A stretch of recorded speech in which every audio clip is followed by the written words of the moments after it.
Cette vidéo a pour objectif d'introduire Xma for Maintenance. Nous sommes ici focalisés sur l'interface d'authentification qui permet, comme son nom l'indique, de sélectionner l'utilisateur avec lequel on souhaite se connecter et le mot de passe de cet utilisateur. Nous allons nous connecter avec un responsable maintenance qui peut se connecter ici dans différentes langues, ici par exemple le français, et une authentification manuelle, puisqu'on va ici cliquer sur se connecter pour accéder à l'application.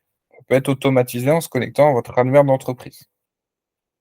Évidemment, je suis connecté avec un responsable maintenance. Les droits du coup de cet utilisateur sont assez étendus, ce qui me permet d'arriver ici sur un portail d'accueil complet.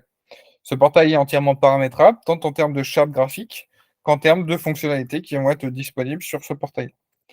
Premièrement, il est possible d'accéder ici à un tableau de bord qui présente une vue synthétique des différentes de mon périmètre d'action au sein de l'application, notamment sur la gestion des biens, avec l'état du parc. Ici, 149 biens sont sans problème et 27 ont un incident de déclaré. Il est également possible de suivre plus particulièrement les demandes d'intervention, de suivre plus particulièrement les ordres de travaux, les interventions qui sont à réaliser, notamment par exemple les retards ou les validations à effectuer, ainsi que la sous-traitance, donc l'externalisation de bons de travaux.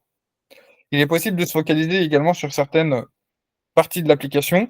Ici, une gestion intégrée sur des biens qui me permet d'avoir notamment une vue complète sur l'état du parc, d'administrer notre référentiel avec la création, l'accès facilité aux données, ainsi qu'une vue opérationnelle, ici vue tableau, qui donne accès notamment à la possibilité d'utiliser le workflow qui est matérialisé avec cette flèche-là, qui présente ici toutes les différentes actions disponibles à un utilisateur. Très utile en tant qu'utilisateur. L'utilisateur n'a pas à chercher l'action à lancer, elles lui sont directement proposées dans cette boîte de dialogue. Notamment ici, la possibilité de modifier la fiche, d'administrer les statuts de ce bien-là ou de créer une nouvelle demande d'intervention.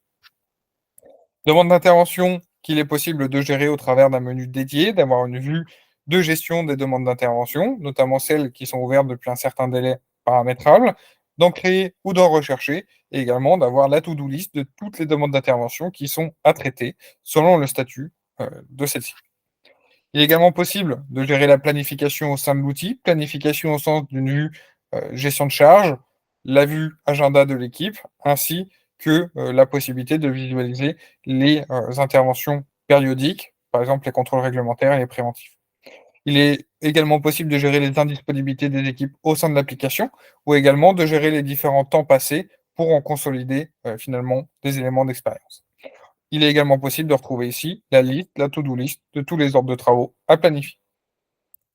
Au niveau de la réalisation, nous allons avoir un point de vue similaire finalement sur cette interface à un chargé de maintenance, c'est-à-dire une vue des ordres de travaux à réaliser ou bien des opérations constitutives d'un ordre de travail à réaliser pour lequel le technicien a été affecté. Sous-traitance, un point de vue en tant que responsable maintenance sur l'encours de sous-traitance et l'état de péremption des potentiels contrats qui pourraient arriver à échéance. Il est également possible de gérer la validation notamment des ordres de travaux qui le nécessitent, une fois qu'ils sont terminés par les chargés de maintenance. La possibilité de gérer les différents ordres de travail à l'intérieur de l'application selon leur typologie, le préventif, le réglementaire, les rondes, les qualifications, donc plutôt ici sur les autres types d'interventions, avec la possibilité à chaque fois de gérer, notamment ici par exemple sur les tournées, la création, la recherche, au niveau de la ronde ou également des points de contrôle, donc la ronde qui est finalement la possibilité de venir créer automatiquement une checklist de vérification d'un équipement et puis d'aller vérifier sur le terrain cette ronde.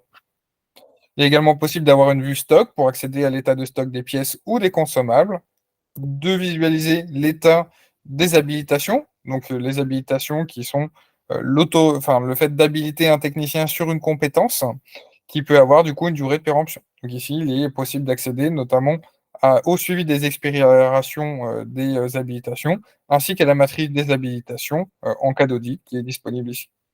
Il est également possible d'administrer les consommations et de suivre l'évolution des consommations énergétiques au sein de l'outil, ainsi qu'une gestion documentaire et des retours d'expérience qui peut être intégrée à l'outil sous la forme de modules optionnels. Donc une gestion documentaire qui peut être très poussée, avec ici des fonctionnalités de gestion électronique documentaire intégrée, et la possibilité d'avoir encore une fois une composante de gestion de connaissances à l'intérieur de l'application. Et un dernier onglet ici de support qui permet à la fois d'ouvrir un ticket, de suivre ces tickets ou d'accéder à d'autres points de vue quand on a les droits, plus étendus ici pour accéder à un point de vue demandeur ou technicien de maintenance, de suivre tous ces tickets que l'on a ouverts ou d'accéder aux différentes aides qui sont disponibles aux utilisateurs.